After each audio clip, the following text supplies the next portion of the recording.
కేవలం 3 అక్షరాలు. అవును, మూడే అక్షరాలు ఒకరి ప్రాణాన్ని కాపాడగలవంటే నమ్ముతారా? స్ట్రోక్ వచ్చినప్పుడు నిజంగా ప్రతి క్షణం, ప్రతి సెకండు చాలా విలువైనది. మరి అలాంటి అత్యవసర పరిస్థితుల్లో ఏం చేయాలో చెప్పే ఒక సింపుల్ టెక్నిక్ ఉంది. దాని గురించే మనం ఈరోజు వివరంగా తెలుసుకోబోతున్నాం. సరే, ముందుగా ఒక కథతో మొదలు పెడదాం. ఇది కల్పిత కథ కాదు, నిజంగా జరిగింది. మనలో ఎవరైనా సరే చాలా తేలిగ్గా చేసే ఒక చిన్న పొరపాటు ఎంత పెద్ద విషాదానికి దారితీస్తుందో ఈ కథ మన కళ్లకు కట్టినట్టు చూపిస్తుంది. ఇది మనందరికీ ఒక హెచ్చరిక అనుకోవచ్చు. ఓకే, ఊహించుకోండి. ఒక పెద్ద పార్టీ జరుగుతోంది. పాత స్నేహితులందరూ కలుసుకున్నారు. అంతా నవ్వులు, పలకరింపులతో చాలా సందడిగా ఉంది. అంతా బాగుందనుకుంటున్న టైంలో అకస్మాత్తుగా ఒక మహిళ తూలి కింద పడిపోయింది. ఒక్కసారిగా అందరూ షాకయ్యారు. అక్కడి సంతోషమంతా మాయమైపోయింది. వెంటనే ఆమె స్నేహితులందరూ పరిగెత్తుకుంటూ వచ్చారు. ఏమైంది, హాస్పిటల్కి వెళ్దామా అని అడిగారు. కాని ఆమె, అయ్యో ఏమీ పర్వాలేదు, నేను బాగానే ఉన్నాను అని చెప్పి ఆ విషయాన్ని చాలా తేలిగ్గా తీసుకుంది. చూడండి, చాలా సందర్భాల్లో మనం చేసే పొరపాటు ఇదే. ఆమె అలా చెప్పేసరికి అక్కడున్నవాళ్లందరూ కూడా అవున్లే, కొత్త చెప్పులేసుకుంది కదా, అందుకే జారిపడి ఉంటుంది అని వాళ్లకు వాళ్లే సర్దు చెప్పుకున్నారు. చూసారా, ఎంత ప్రమాదకరమైన ఒక హెచ్చరికని ఎంత తేలిగ్గా పక్కన పెట్టేశారో. దీనివల్ల అసలు సమస్య ఏంటో ఎవరూ గుర్తించనేలేదు. సరే, ఆమెను పైకి లేపారు, కొంచెం శుభ్రం చేసి తినడానికి ఒక ప్లేట్ ఫుడ్ ఇచ్చారు. ఆశ్చర్యంగా ఆ తర్వాత రోజంతా ఆమె అందరితో కలిసి మామూలుగానే నవ్వుతూ మాట్లాడుతూ గడిపింది. దీంతో అందరూ హమ్మయ్యా, అంతా సర్దుకుంది అనుకున్నారు.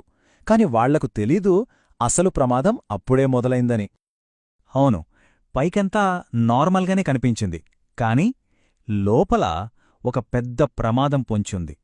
మరి ఆ సంఘటన అసలు స్వరూపమేంటి, దాని ముగింపు ఎంత విషాదకరంగా ఉందో ఇప్పుడు చూద్దాం. అదే రోజు సాయంత్రం ఆమె భర్త నుండి పార్టీలో ఉన్న స్నేహితులకి ఒక ఫోన్ కాలొచ్చింది. ఆమెను హాస్పిటల్కి తరలించారని, సాయంత్రం 6 గంటలకామె చనిపోయిందని చెప్పారు. అందరూ నిర్ఘంతపోయారు. పార్టీలో జరిగిన ఆ చిన్న సంఘటనే ఆమె ప్రాణాల్ని తీస్తుందని వాళ్ళు కలలో కూడా ఊహించలేదు. అసలు ఏం జరిగిందంటే, ఆ పార్టీలోనే ఆమెకు స్ట్రోక్ వచ్చింది. ఆ కింద పడిపోవడం అనేది స్ట్రోక్ యొక్క మొదటి లక్షణం. కాని అక్కడున్న వాళ్లలో ఒక్కరు కూడా దాన్ని గుర్తించలేకపోయారు. అన్నిటికన్నా బాధాకరమైన విషయం ఏంటంటే, ఒకవేళ ఆ సంకేతాలను వాళ్ళు కరెక్ట్ టైంలో గుర్తించుంటే ఆమె ప్రాణాలను బహుశా కాపాడి ఉండేవారేమో. ఇప్పుడు మనందరి మదిలో మెదిలే ప్రశ్న ఇదే: ఆమె ప్రాణాలను నిజంగా కాపాడగలిగే అవకాశం ఉండేదా? దీనికి సమాధానం ఖచ్చితంగా ఉండేది. మరి ఆ అవకాశమేంటి? ఈ కథ నుండి మనం నేర్చుకోవాల్సిన ఆ పరిష్కారమేంటో ఇప్పుడు తెలుసుకుందాం. చూడండి, న్యూరోసర్జన్లు ఏం చెప్తారంటే, స్ట్రోక్ వచ్చిన తర్వాత మొదటి 3 గంటల సమయం చాలా చాలా కీలకం. దాన్ని గోల్డెన్ అవర్స్ అని కూడా అంటారు. ఎందుకంటే ఈ సమయంలో గనక ట్రీట్మెంట్ అందిస్తే బ్రెయిన్కి జరిగే డ్యామేజ్ని చాలా వరకు తగ్గించొచ్చు. పేషెంట్ పూర్తిగా కోలుకునే అవకాశాలు కూడా చాలా ఎక్కువగా ఉంటాయి. అందుకే స్ట్రోక్ని ఎంత త్వరగా గుర్తిస్తే అంత మంచిది. సరే, స్ట్రోక్ని త్వరగా గుర్తించడం ముఖ్యమంటున్నాం, కానీ ఎలా గుర్తించాలి? దానికోసమే ఒక చాలా సింపుల్ టెక్నిక్ ఉంది. ఎవరైనా సరే చాలా తేలిగ్గా గుర్తుపెట్టుకోవచ్చు. అదే STR పద్ధతి. ఈ 3 సింపుల్ స్టెప్స్తో ప్రాణాలను కాపాడొచ్చు.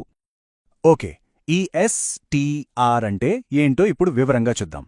ఫస్ట్, S అంటే స్మైల్, అంటే చిరునవ్వు. స్ట్రోక్ వచ్చిన వ్యక్తిని నవ్వమని అడగాలి. వాళ్లు సరిగ్గా నవ్వలేకపోతే, అంటే వాళ్ల ముఖం ఒకవైపుకి వంగిపోయినట్టు అనిపిస్తే అది ఒక లక్షణం. నెక్స్ట్, T అంటే టాక్, అంటే మాట్లాడటం. వాళ్లని ఈరోజు వాతావరణం చాలా బావుంది లాంటి ఒక సింపుల్ వాక్యం చెప్పమనాలి. వాళ్లు మాట్లాడేటప్పుడు మాట తడబడినా లేదా ముద్దగా వస్తున్నా అది రెండో లక్షణం. ఇక ఫైనల్గా R అంటే రైజ్, అంటే పైకి ఎత్తడం. వాళ్లని 2 చేతులు పైకి ఎత్తమనాలి. స్ట్రోక్ వల్ల ఒంట్లో ఒకవైపు బలం తగ్గిపోతుంది. కాబట్టి ఒక చెయ్యి వాళ్ల ప్రమేయం లేకుండానే కిందకి జారిపోవచ్చు. ఈ 3 టెస్టులు చూడటానికి చాలా సింపుల్గా ఉన్నా చాలా పవర్ఫుల్. ఈ STR పద్ధతితో పాటు మనం గమనించాల్సిన ఇంకో ముఖ్యమైన లక్షణం కూడా ఉంది. అదేంటంటే, అనుమానం ఉన్న వ్యక్తిని నాలుక బయటపెట్టమనాలి. ఒకవేళ వాళ్ల నాలుక ఒక వైపుకి వంగి ఉన్నా సరే, అది కూడా స్ట్రోక్కి ఒక బలమైన సంకేతం కావచ్చు. ఒక్క విషయం బాగా గుర్తుపెట్టుకోండి. మనమిప్పుడు చెప్పుకున్న లక్షణాల్లో ఏ ఒక్కటి కనిపించినా సరే ఒక్క క్షణం కూడా ఆలోచించొద్దు.